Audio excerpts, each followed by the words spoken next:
ఈ రాష్ట్రంలో తండ్రి అధికారాన్ని అడ్డం పెట్టుకొని కిట్ ప్రోకో అనే పదం అధ్యక్ష, ఇదేదో అచ్చెన్నాయుడుగా నేను చెప్పడం కాదు, లేకపోతే ఏదో తెలుగుదేశం పార్టీ చెప్పడం కాదు అధ్యక్ష.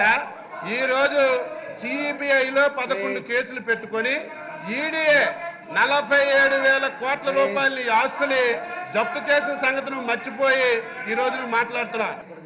జగన్మోహన్ రెడ్డి గారి దగ్గర చాలా డబ్బు ఉందని చెప్పడం జరిగింది అధ్యక్ష. చాలా పుష్కలంగా ఉన్నట్టు ఆయన ఏమన్నా మంత్రివర్యులు ఏమన్నా చూసారా ఆయన దగ్గర? అదొకటి క్లారిఫికేషన్ చేయాలి. రెండోది, ప్రతిపక్ష నేత జగన్మోహన్ రెడ్డి గారిని నువ్వు అని మాట్లాడుతున్నారు.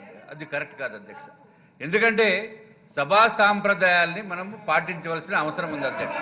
మా విష్ణుకుమార్ రాజు గారు జగన్మోహన్ రెడ్డి గారి దగ్గర 1,00,000 కోట్లు ఉంది, నన్ను చూశారన్నాడు. నేను చూడలేదు అధ్యక్ష. కానీ ఎన్ఫోర్స్మెంట్ డైరెక్టరేట్ 43,000 కోట్ల రూపాయలు జప్తు చేసింది అధ్యక్ష. ఇదేదో నేను చేసింది కాదు అధ్యక్ష, ఇదేదో నేను కేసులు పెట్టింది అధ్యక్ష కాదు అధ్యక్ష. ఈరోజు సిబిఐ 11 కేసులు పెట్టిన తర్వాత ఎన్ఫోర్స్మెంట్ డైరెక్టరేట్ 43,000 కోట్ల రూపాయలు జప్తు చేసిన మాట వాస్తవమా కాదు ఆయనే చెప్పాలి అధ్యక్ష. ఎక్కడ మాట్లాడలేదు ఆ విషయం. నేను ఆ విషయం చెప్తున్నాను అధ్యక్ష. ఏదో నేను చూశాను, నేను లెక్క పెట్టాను అన్నా లేదు. సిబిఐ ఛార్జ్ షీట్లు అని చెప్పి అన్నారు అధ్యక్ష. అధ్యక్ష, నా మీద కేసులు ఎప్పుడు పెట్టారు అధ్యక్ష? రాజశేఖర రెడ్డి గారు బతుకున్నంత వరకు రాజశేఖర రెడ్డి గారు మంచోడే. రాజశేఖర రెడ్డి గారు చనిపోయిన తర్వాత జగన్మోహన్ రెడ్డి అనే వ్యక్తి ఎప్పుడైతే కాంగ్రెస్ పార్టీ వదిలిపెట్టి వెళ్ళాడో అప్పుడు నా మీద కేసులు పెట్టింది ఎవరు అధ్యక్ష?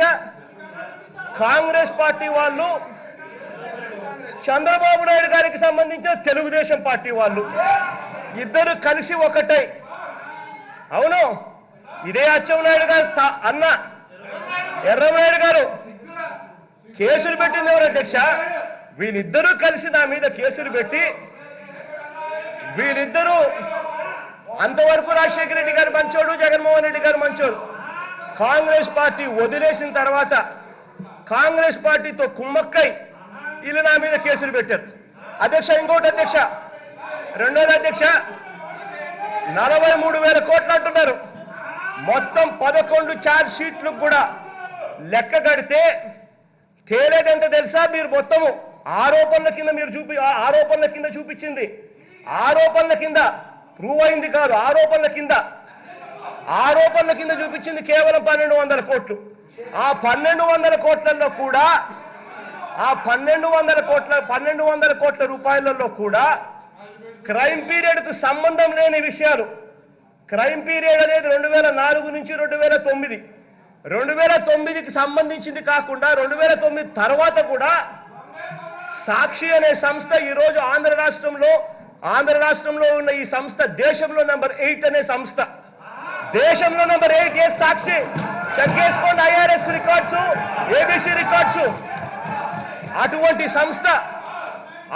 సంస్థ ఈనాడు వాల్యుయేషన్ కన్నా సగం ధరకే సాక్షికి ఇన్వెస్టర్లకు షేర్లు ప్లేస్ చేసింది.